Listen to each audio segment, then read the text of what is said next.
ఈరోజు మన టాపిక్ వచ్చేసి బైజూస్. బైజూస్ అనేది ఒక online related educational content platform. Edtech కంపెనీలో కింగ్ లా ఉన్న బైజూస్ సడన్ గా డౌన్ఫాల్ అవ్వడానికి రీజన్స్ ఏంటి? బైజూస్ CEO పేరు బైజూ రవీంద్రన్. ఈయన 1980లో కేరళలో ఒక విలేజ్లో పుట్టాడు. చిన్నప్పటి నుంచి బైజూ మ్యాథ్స్లో టాపర్. క్యాట్ ఎగ్జామ్ని 2 times 100%తో పాస్ అయ్యాడు. పాస్ అవ్వడమే కాకుండా తన ఫ్రెండ్స్కి కూడా చెప్పేవాడు. ఇలా బైజూ క్లాసెస్ ఫర్ క్యాట్ని స్టార్ట్ చేశాడు. స్టార్టింగ్లో 2-3 people వరకు ట్యూషన్స్ చెప్పేవాడు. స్ట్రెంత్ పెరగడంతో ఒక బిల్డింగ్ తీసుకొని ట్యూషన్స్ చెప్పేవాడు. అలా ఒక సెమినార్ హాల్లో 1200 people వరకు చెప్పేవాడు. ఇలా తొందరగా డెవలప్ అవ్వడంతో ఇండియా వైడ్గా బెంగళూరులో, ముంబై, పూణే మరియు చెన్నైలో ఎక్స్పాండ్ చేశాడు. ఈ 4 cities బైజూ ట్రావెల్ చేసి చెప్పేవాడు. బైజూలో ఒక టీం మెంబర్ అయిన దివ్యాని మ్యారేజ్ చేసుకున్నాక వాళ్ళిద్దరు కలిసి ఒక థింక్ అండ్ లెర్న్ లిమిటెడ్ని ఫౌండ్. ఇది బైజూస్ ఒక పేరెంట్ కంపెనీ. ఇండియాలో 3-4 cities కాకుండా ఇండియా వైడ్ ఎక్స్పాండ్ చేద్దామని వెరీ స్మాల్ అపాచర్ టెర్మినల్ అనే టెక్నాలజీని వాడుకున్నాడు. దీంతో ఇండియాలో చాలా ప్లేస్లో బ్రాడ్కాస్టింగ్ అండ్ సర్వీసెస్ని స్టార్ట్ చేశాడు. ఇనిషియల్ డేస్లో చాలా గ్రోత్ రావడంతో బిజినెస్ని ఇంకా ఎక్స్పాండ్ చేయడానికి చాలా ఫండ్స్ రేస్ చేశాడు. దాంట్లో 15,000 crores డిఫరెంట్ మల్టిపుల్ కంపెనీస్ నుంచి వచ్చాయి. దాంట్లో చాలా గ్లోబల్ కంపెనీస్ కూడా ఉన్నాయి.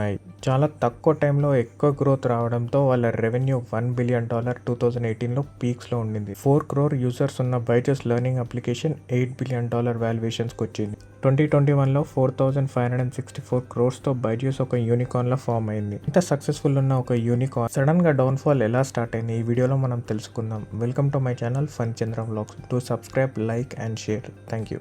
బైజూస్ ఎర్నింగ్ కన్నా లాసెసే ఎక్కువ ఉన్నాయి. ఎందుకంటే 50 rupees ఎర్న్ చేస్తే 100 rupees బర్న్ చేసేవారు. దానికి మెయిన్ రీజన్స్ ఇనిషియల్ స్టేజెస్లో చాలా స్టార్టప్స్ని ఇంక్లూడింగ్ ఆకాష్, ఎపిక్ ఇలాంటి కంపెనీస్ని యాక్వైర్ చేశారు. ఆల్మోస్ట్ ఆల్ 20,000 crores వరకు ఈ కంపెనీస్ని యాక్వైర్ చేయడానికి స్పెండ్ అయింది. దీనిలో మెయిన్గా 3 companies ఆస్మో, టైంకర్, ఎపిక్.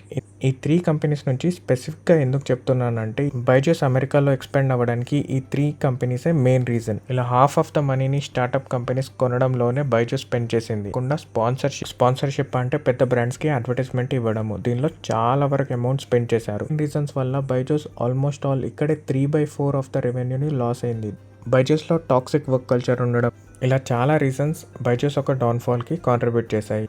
ప్రస్తుతం బైజూస్ ఒక రెవెన్యూ 80% ట్యాబ్లెట్ సేల్ వల్ల వస్తుంది. 20% మాత్రమే కోర్స్ అండ్ ఫ్రీ స్ట్రీమింగ్కి వస్తుంది. దీనికి అర్థం ట్యాబ్లెట్ సెల్లింగ్ వల్ల 80% ఆఫ్ ద రెవెన్యూ వస్తుంది. మనం బైజూస్ ఒక యూనిట్ ఎకనామిక్స్ చూసినట్టయితే మంత్లీ సేల్స్ వచ్చేసి 2,76,000 చేంజ్ ఉంది. సేల్స్ రెవెన్యూ వచ్చేసి 1,13,000 అండ్ మంత్లీ రెవెన్యూ వచ్చేసి 1,63,000. దాంట్లో మార్కెటింగ్ కాస్ట్, ప్రొడక్షన్ కాస్ట్ అన్నీ తీసేయడంతో 57,470. ఇవన్నీ కాకుండా బిల్డింగ్ రెంట్, ఎలక్ట్రిసిటీ ఇవన్నీ కలుపుకుంటే బైజూస్ ఒక రెవెన్యూ నెగిటివ్లోనే ఉంది. ఈ టైంలో బైజూస్ ఒక వాల్యుయేషన్ $22 billion ఉండింది. కానీ ఇప్పుడు 5.1 billion మాత్రమే ఉంది. ఫైనాన్షియల్ మిస్మేనేజ్మెంట్, చాలా ఎక్కువ డబ్బులు పెట్టి స్టార్టప్ కంపెనీస్ని కొనడం, చాలా రెవెన్యూని ఓవర్గా అడ్వర్టైజ్మెంట్ స్పెండ్ చేయడం, ఇవన్నీ రీజన్స్ బైజూస్ ఒక డౌన్ఫాల్కి మెయిన్ రీజన్స్ అని చెప్పుకోవచ్చు. ఇలాంటి చాలా కేస్ స్టడీస్ని మీరు తెలుసుకోవాలంటే ఛానల్ని సబ్స్క్రైబ్ మరియు లైక్ చేయండి.